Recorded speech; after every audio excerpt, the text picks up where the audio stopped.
ఓం శ్రీమాత్రే నమః. నమస్కారం అండి. ఎలా ఉన్నారు అందరూ? బాగున్నారా? మీరందరూ ఆనందంగా, సంతోషంగా ఉండాలని అమ్మవారిని ఎప్పుడూ కోరుకుంటూ ఉంటాను. ధాత్రితో లక్ష్మీప్రియ క్రియేషన్స్‌కి స్వాగతం. ముందుగా మీ అందరికీ శ్రావణ మాసము శుభాకాంక్షలండి. సిరులను కురిపించే ఆ శ్రీదేవి, శ్రీ మహాలక్ష్మీదేవి మన అందరి ఇళ్ళకి వచ్చే మాసం, అదే శ్రావణ మాసం ప్రారంభమైందండి. ముందుగా ఈ వీడియో చూస్తున్న వారందరికీ ఈ శ్రావణ మాసంలో ఆ లక్ష్మీదేవి యొక్క కరుణా కటాక్షాలు కలగాలని మనస్ఫూర్తిగా కోరుకుంటున్నానండి. అలాగే మీ అందరికీ శ్రావణ మాస మొదటి శుక్రవారం యొక్క శుభాకాంక్షలు.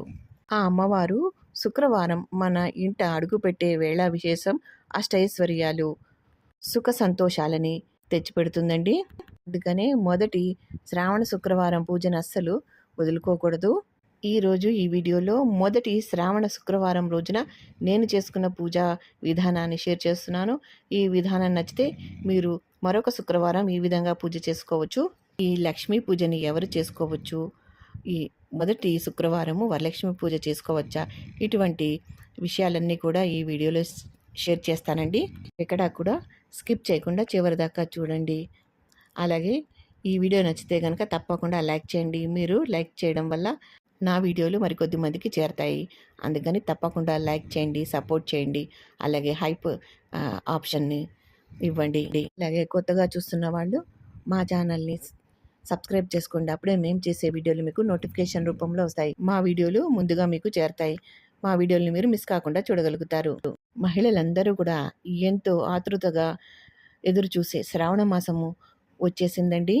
మనందరం కూడా మన సాంప్రదాయం ప్రకారం ప్రతి మాసంలో వచ్చే పండుగలు, పూజలు అన్నీ చేసుకుంటాం. కానీ శ్రావణ మాసం అంటే మాత్రం ప్రతి స్త్రీకి ప్రత్యేకమని చెప్పవచ్చు. శ్రావణ శుక్రవారాలు, శ్రావణ మంగళవారాలు, శ్రావణ శనివారాలు, శ్రావణ సోమవారాలు ఇవన్నీ కూడా మహిళలకు ప్రత్యేకాలు. అలాగే వీటిలో వ్రతాలు, నోములు అన్నీ కూడా నిర్వహించుకుంటూ ఉంటాము. ఎంతో సంబరంగా, ఎంతో భక్తితో ఆ అమ్మవారిని కొలుస్తూ ఉంటాము. ఈ శ్రావణ మాసపు వేళ ఈ మహాలక్ష్మి అందరి ఇళ్లలోనూ కొలువై ఉండాలని కోరుకుంటూ వీడియోలోకి వెళ్ళిపోదాం. 2026 సంవత్సరం ఆగస్టు 13వ తేదీ గురువారము పాడ్యమి తిథితో మనకి శ్రావణ మాసం ప్రారంభమైందండి. సెప్టెంబరు 11వ తేదీ అమావాస్యతో ఈ శ్రావణ మాసం ముగుస్తుంది. అంతకంటే ముందు మనకి ఆషాఢ మాసం 12వ తేదీ అమావాస్యతో ముగిసింది. అమావాస్య రోజున చుక్కల అమావాస్య. ఈ చుక్కల అమావాస్య రోజున దీపకాంతిలో అమ్మవారిని పూజించుకున్నాము. అలాగే ఆ రోజు నేను పూజ చేసుకోలేదు కనుక ఈ శ్రావణ శుక్రవారం రోజున అమ్మవారికి దీపకాంతులలో అమ్మవారిని పూజించుకోవాలని ఈ విధంగా దీపస్తంభాలు అయితే ఏర్పాటు చేసుకున్నాను. అలాగే జలదీపాలు వెలిగించుకుంటున్నాను అమ్మవారి ముందు. అందుకని ఏర్పాట్లు అయితే చేసుకున్నాను. వరలక్ష్మి వ్రతం రోజునే కాకుండా మనము శ్రావణ మాసం మొత్తం కూడా అమ్మవారిని పూజించుకోవచ్చు. అలాగే శ్రావణ మాసము శివకేశవులిద్దరికీ ప్రీతికరమైన మాసం అండి. అందుకని సోమవారాన్ని, శనివారాన్ని కూడా మనము ఆచరించవచ్చు.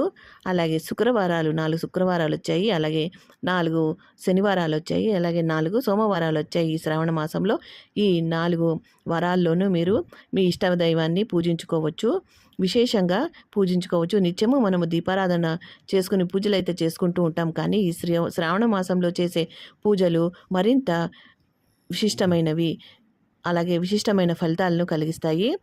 అందుకని నేను ఇక్కడ దీపపు కాంతుల్లో అమ్మవారిని పూజించుకోవాలని ఈ విధంగా ఏర్పాటు చేసుకున్నాను. పీఠాన్ని విడిగా ఏర్పాటు చేసుకున్నాను. మీరు మీ పూజా మందిరంలో విశాలంగా ఉంటే అక్కడే చేసుకోవచ్చు. ఇలాగే చేయాలని ఏం లేదండి. ఏదో విధంగా మీకు నచ్చిన విధంగా అమ్మవారిని అలంకరణ చేసుకుని పూజ చేసుకోవచ్చు. ఐశ్వర్య దీపం వెలిగించుకోవచ్చు, లేదా పంచగవ్య దీపాలని వెలిగించుకోవచ్చు.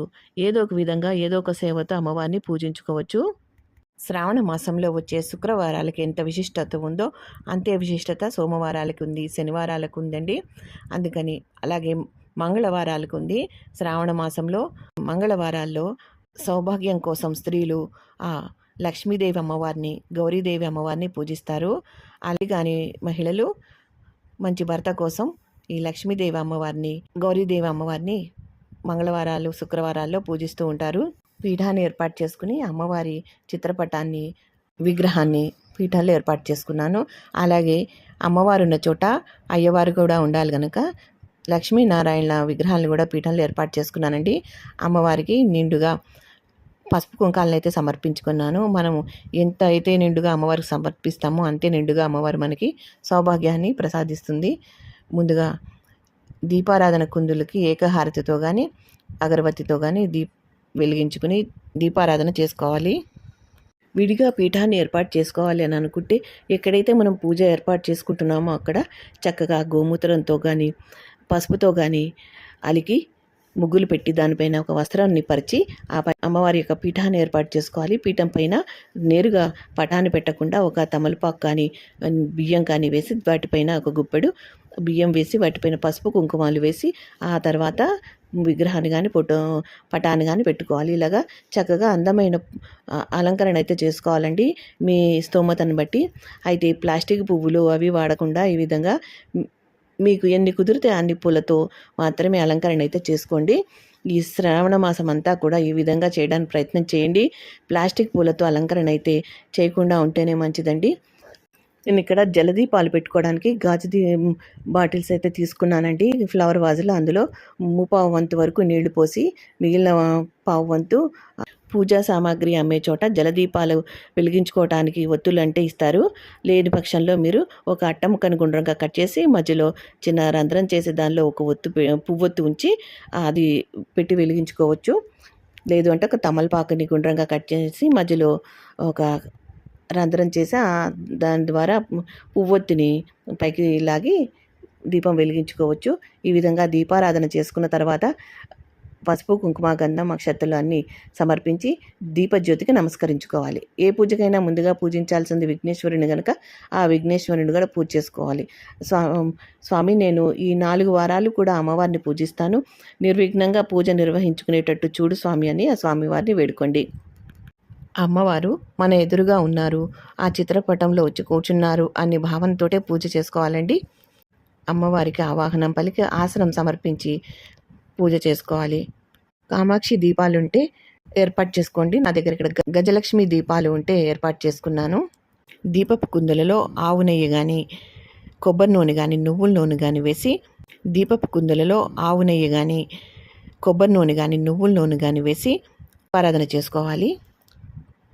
ఈ తొలి శుక్రవారం వేళ, ఈ శ్రావణ మాసపు వేళ ఆ అమ్మవారు మన ఇంట అడుగు పెట్టాలి అని చెప్పి ముందు రోజే ఇల్లంతా శుభ్రం చేసుకుని చక్కగా గడపల్ని అలంకరించి ద్వారలక్ష్మికి పూజ చేసుకుని సిరుల నొసగే ఆ శ్రీ మహాలక్ష్మి మన ఇంట తప్పక అడుగు పెట్టాలని అమ్మవారి యొక్క పాదముద్రికలు వేసి చక్కగా ఆహ్వానం పలుకుతున్నట్టు ద్వారలక్ష్మి పూజ అయితే చేసుకోవాలండి. విడిగా పీఠాన్ని ఏర్పాటు చేసుకుని పూజ చేసుకుంటున్నాం కాబట్టి మన నిత్య పూజ మానకూడదండి. నిత్య పూజ చేసిన తర్వాతే ఈ పూజ చేసుకోవాలి.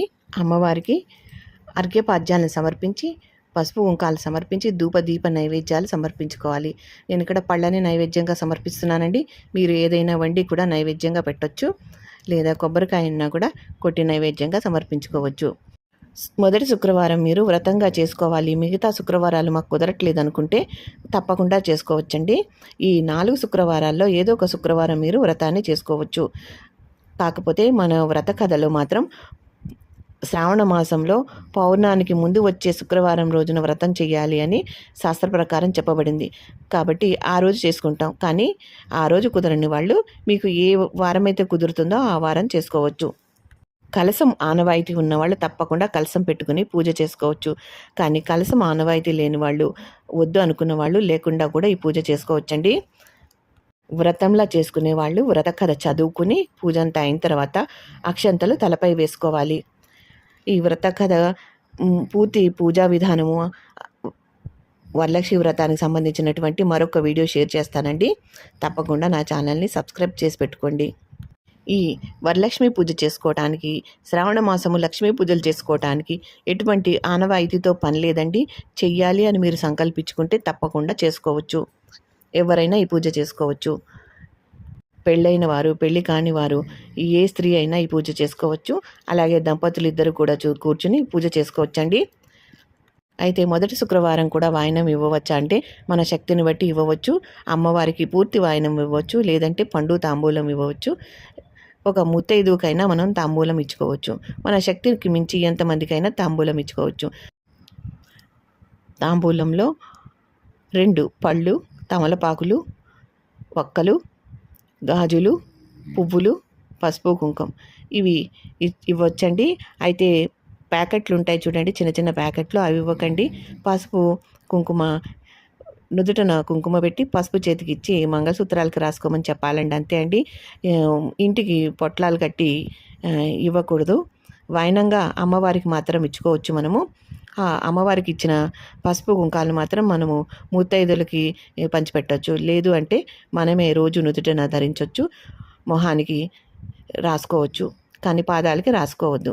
అమ్మవారికి పూర్తి సంపూర్ణ తాంబూలం కూడా ప్రతి వారం ఇచ్చుకోవచ్చండి. గాజులు, ఒక్క, పారాణి, కాటుక, ఇవన్నీ అద్దము, ఇవన్నీ ఇస్తూ ఉంటారు. అలా కూడా మనం ఇచ్చుకోవచ్చు. అయితే ప్రతి వారం కూడా శనగలు పెట్టాలనంటే నానబెట్టిన శనగలు మాత్రమే ఇవ్వాలండి, ఉడకబెట్టినవి పెట్టకూడదు.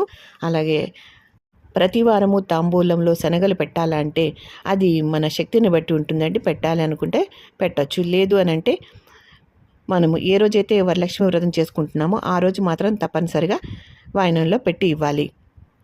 అలాగే తాంబూలంతో పాటు అమ్మవారికి వాయనము, ఒక పెద్ద ముత్తైదుకు వాయనం కూడా ఇస్తారు, వాయనం తీర్చుకుంటారు వ్రతం రోజున. ఆ వాయనంలో బూరెలు వాయనంగా ఇస్తూ ఉంటారు. ఇవి కొంతమంది ఇన్ని సంవత్సరాలు అని చేస్తూ ఉంటారు, కొంతమంది ప్రతి సంవత్సరం కూడా చేసుకుంటూ ఉంటారు. అది మన ఇష్టాన్ని బట్టి ఉంటుందండి, మన ఇంటి ఆచారాన్ని బట్టి కూడా ఉంటుంది. కానీ వరలక్ష్మి వ్రతం చేసుకోవడానికి ఎటువంటి ఆచారము ఆనవాయితీతో అవసరం లేదు. ప్రతి ఒక్కరు కూడా చేసుకోవచ్చు, ప్రతి సంవత్సరం కూడా చేసుకోవచ్చు.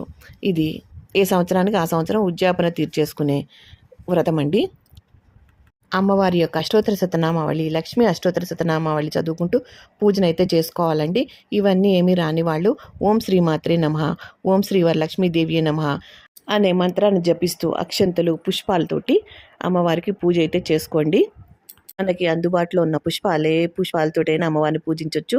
సువాసన భరితమైన పుష్పాలంటే అమ్మవారికి ఎంతో ఇష్టం కనుక నేను ఇక్కడ మల్లెపూలతోటి ఎక్కువగా పూజించాను. అమ్మవారికి ఎక్కువగా ధూపం వేయండి, సాంబ్రాణితో కానీ గుగ్గిలంతో కానీ ఇలా ధూపం వేసి పూజ అయితే చేసుకోండి.